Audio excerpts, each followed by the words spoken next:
The headlines.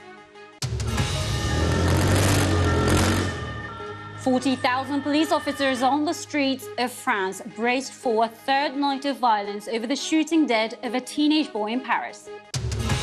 Is this the end of affirmative action in America? The US Supreme Court rules universities must stop choosing students on the grounds of race.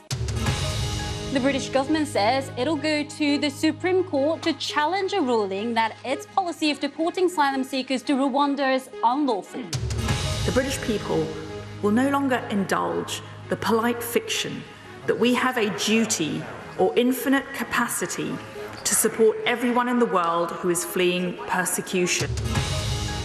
As one of his top generals disappears from public view, has Vladimir Putin shuffled Russia's military leadership?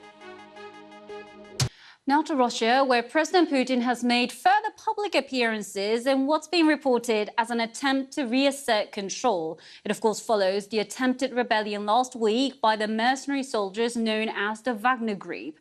But there have been questions over the whereabouts of Sergei Strovikin, a senior general who had previously supported the Wagner Group leader Yevgeny Prigozhin, who's not been seen since Saturday morning. Now to Iran, where women are continuing to defy the strict morality laws in place across the country. Last September, huge protests were seen in the capital Tehran and elsewhere following the death of 22-year-old Mahsa Amini. She died in police custody after being arrested for allegedly being in breach of the strict rules on how a woman should wear her hijab or headscarf. Weeks of protests followed her death, resulting in a violent government crackdown and the deaths of more than 500 people.